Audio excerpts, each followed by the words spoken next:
Hi everyone, as you all know, the RGP exam has come very near to us. 28 जनवरी को BT 201 physics का exam होने वाला है। तो अभी तक मैंने कॉलेज में जो भी पढ़े हैं नोट्स बनाए हैं, उन सभी के एक स्ट्रक्चर वे में बेस्ट हैंड रिटन नोट्स इस चैनल पर मैं आपको प्रोवाइड करूँगा। ठीक है, तो स्टार्ट करते हैं वीडियो को। यूनिट 1 का पहला इंपॉर्टेंट क्वेश्चन है state and proof uncertainty principle. ठीक है, इसको स्टार्ट करते हैं। Heisenberg uncertainty principle states that it is impossible to determine the exact position and momentum of the micro particle simultaneously. यानी कि जो पोजीशन है, जो चेंज इन पोजीशन और चेंज इन मोमेंटम है, उसकी पोजीशन को एक साथ अगर डिफाइन करना हो तो वो नेक्स्ट इम्पॉसिबल है, उन्होंने ये कहा। तो del x into del p बराबर एच होता है। ज़्यादा डिटेल में नहीं जाते, ओवरव्यू क्विक रिवीजन लेते हैं। ठीक है, और if you are those student who haven't prepare your notes till then exam, तो आप मेरे नोट्स को प्रेफर कर सकते हैं। स्पेशली मैंने ये डेडिकेटेड नोट्स के लिए ही, मतलब डेडिकेटेड नोट्स इस चैनल पे मैं प्रोवाइड करूँगा। ठीक है, तो यहाँ पे जो है डेल एक्स जो है चेंज इन पोजीशन है और डेल पी जो है चेंज इन मोमेंटम है। इन दोनों का मल्टीप्लिकेशन एच प्लांक्स कांस्टेंट के इक्वल हो रहा है। ठीक है, अब आते हैं डिराइविंग पार्ट पर। ठीक है, तो यहाँ पे जब देखते हैं कि ये जो है, ये ग्राफ जो है वेव का ग्राफ कुछ इस तरीके से दिखता है। ये एक वेव पैकेट में, ये एक वेव का पाथ है इस ग्राफ पर, और इसी पाथ के अलोंग जो है एक पार्टिकल जो है वो मूव कर रहा है। तो हम सपोज करते हैं पार्टिकल का पोजीशन ये रहा। यहाँ पे हम कुछ कंसिडरेशन ये करेंगे। क्या कंसिडरेशन करते हैं कि लेट्स कंसिडर या let's suppose two wave of angular frequency omega 1 and omega 2 and their wave constant k1 and k2 is travelling along x axis. यहाँ पे दो एंगुलर फ्रीक्वेंसी है ओमेगा 1 एंड ओमेगा 2 और इसके wave constant k1 and k2 है। यहाँ पे तो मल्टीपल पाथ है ना, सॉरी यहाँ पे मल्टीपल पार्टिकल्स है ना, तो हमने दो ही पार्टिकल के यहाँ पे बात कर रहे हैं। ये एक ओवरव्यू है जो वेव पर एक पार्टिकल मूव कर रहा है। तो हमने क्या माना कि दो angular frequency omega 1 and omega 2 है और जिसका वेव कांस्टेंट k1 और k2 है जो एक्स एक्सिस के अलोंग ट्रेवल कर रहे हैं। तो वेव इक्वेशन का एक फॉर्मूला जो होता है साई बराबर ए साइन ओमेगा टी माइनस के एक्स। ठीक है, ये जो होता है ये साई बराबर ए साइन ओमेगा टी माइनस के, ये एक फॉर्मूला होता है। अगर नहीं पता है, नहीं याद है, तो अभी के लिए आप इसको याद कर लें। ठीक है, तो ये जस्ट अंडरस्टैंडिंग पार्ट के लिए, इसको लिखने को भी ज़रूरत नहीं है। ठीक है, तो यहाँ पे जो वेव इक्वेशन का फॉर्मूला क्या है, पहला फ्रीक्वेंसी के लिए वेव इक्वेशन ये हुआ ए साइन ओमेगा 1 टी माइनस के 1 एक्स, पहले फ्रीक्वेंसी और पहला वेव कांस्टेंट। सिमिलरली दूसरे के लिए यहाँ पे ये हो जाएगा ए साइन ओमेगा 2 टी माइनस के 2 एक्स। ठीक, अब आगे देखते हैं। आगे क्या कह रहा है कि now using the principle of superposition. ये सुपरपोजिशन प्रिंसिपल कहता है क्या, इसको थोड़ी सा समझे कि लेट्स सपोज यहाँ पे एक पार्टिकल है, यहाँ पे पार्टिकल पे मल्टीपल फोर्सेस अप्लाई हो रहा है। तो हमको अगर रिजल्टेंट फोर्सेस चाहिए तो हम इस मल्टीपल फोर्सेस का वेक्टर सम करेंगे। तो ये सुपरपोजिशन प्रिंसिपल ये होता है। तो सेम कंडीशन यहाँ वेव में भी अप्लाई हो रहा है कि जो हमारा वेव इक्वेशन है, अगर हमको रिजल्टेंट वेव इक्वेशन चाहिए तो ऑब्वियसली इन वेव इक्वेशंस का हमको सम करना पड़ेगा। ठीक, I hope you got it. ठीक है, तो मैंने इसको सम करा साई 1 प्लस साई 2, साई 1 और साई 2 के वैल्यूज़ को हमने यहाँ पे पुट करा। यहाँ पे देखे तो एक कॉमन आ रहा था, तो हमने एक को कॉमन ले लिया और बचा जो अंदर का चीज़, तो उसमें हमने ब्रैकेट के अंदर नोट डाउन कर लिया साइन ओमेगा 1 टी माइनस के 1 x plus sine omega 2 T minus के 2 एक्स। ठीक, यहाँ पे एक फॉर्मूला आ रहा है sine C plus sine D का, sine this angle plus sine this angle. ये फॉर्मूला होता है 2 sine C plus D upon 2 into cos C minus D upon 2। ये भी फॉर्मूलाज को ध्यान में रखना है। ठीक है, अब आगे के कैलकुलेशन देखते हैं। ठीक है, अब आगे के कैलकुलेशन में यहाँ पे हमने क्या देखा कि जो 2 sine C plus T upon 2 into cos C minus 2, तो यहाँ पे साइन सी और साइन टी, यहाँ पे दोनों साइन को सम करा तो 2 साइन, और ये दोनों एंगल का सम, दोनों एंगल का यहाँ पे सम अपॉन 2। सिमिलरली यहाँ पे जो है दोनों एंगल का डिफरेंसेस चाहिए, तो हमने यहाँ पे इंटू कोस करके दोनों एंगल का डिफरेंसेस अपॉन 2 कर दिया।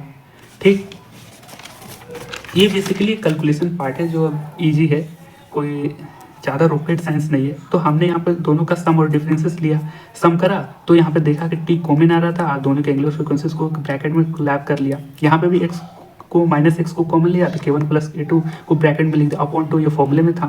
यहाँ पे भी यहाँ पे डिफरेंसेस ले रहे हैं तो omega 1 T minus k1 x, और यहाँ पे minus into plus minus omega 2 T और minus into minus plus k2 x upon 2। In the similar way यहाँ पर वैल्यू सेम रही। अच्छा, यहाँ पर जो 2 था तो 2 को हमने यहाँ पे बाहर ले लिया। ठीक, यहाँ पे भी देखा फर्दर इक्वेशन को सॉल्व करा तो यहाँ पे x को, यहाँ पे t कॉमन आ रहा था तो हमने t को कॉमन लिया, ओमेगा 1 माइनस ओमेगा 2 हो गया। सिमिलरली हमने x को कॉमन लिया, माइनस x को k1 माइनस k2 आया। यहाँ पे देखो minus k1x minus into minus plus k2x, इस तरीके से। ठीक, आगे सपोज करते हैं कि जो दो पार्टिकल है अगर उसकी एंगुलर फ्रीक्वेंसी सेम हो जाए और उसके वेव कांस्टेंट सेम हो जाए, क्योंकि जाहिर सी बात है वो वेव पे जो मूव करते हैं तो किसी ना किसी पॉइंट पर उनकी एंगुलर फ्रीक्वेंसी और वेव कांस्टेंट सेम होंगे। तो जब दोनों एंगुलर फ्रीक्वेंसी को सम करा तो वो डबल हो जाएगा। ठीक, दोनों वेव कांस्टेंट को सम करा तो वो भी डबल हो जाएगा, 2k2 ओमेगा। डिफरेंसेस करा तो कुछ तो डिफरेंसेस होगा तो उसको हमने डेल ओमेगा कर लिया, और वेव कांस्टेंट के डिफरेंसेस को डेल के कर लिया। तो ये जो हमने वैल्यू इवेलुएट करा उसको हम इक्वेशन में पुट करेंगे, इस इक्वेशन में डाल देंगे। तो omega 1 plus omega 2 2 omega T हो गया, यहाँ पे टी था तो k1 प्लस k2 2 के हो जाएगा तो माइनस 2kx यहाँ पे हो गया। Omega 1 minus omega 2 del omega हो जाएगा तो डेल ओमेगा टी हमने यहाँ पे कर दिया। k1 माइनस k2 डेल के हो जाएगा तो माइनस डेल के एक्स हो गया, अपॉन टू तो फॉर्मूले में था ही। ठीक, इजी कैलकुलेशन। यहाँ पर देखा कि 2 कॉमन आ रहा था तो हमने 2 को कैंसिल कर सकते हैं, तो बचा क्या, साइन ओमेगा टी माइनस के एक्स, और यहाँ पर तो वही सेम हो गई। अच्छा, यहाँ पे एक कॉन्सेप्ट समझने की ज़रूरत है अब कि हमने जो है वेव जो बनाया था शुरू में, तो वो पार्टिकल जो मूव कर रहा था वेव, तो यहाँ पे हमने दो पार्टिकल के पोजीशन माने हैं। ठीक है, पहले पार्टिकल का पोजीशन x1 है और दूसरे पार्टिकल का पोजीशन x2 है, तो ये ग्राफ थोड़े से एक्सटेंड हो जाएंगे ऑब्वियसली ना। ठीक, तो ये जो इसके अंदर जो वेव जो है इस पे पहला पार्टिकल का पोजीशन x1 दूसरे पार्टिकल का पोजीशन x2, तो यहाँ पे एक नोड्स फॉर्म कर रहे हैं। नोड्स फॉर्म का मतलब जो है ये जो ग्राफ में ये जो फिगर है एक दूसरे को कट कर रहे हैं।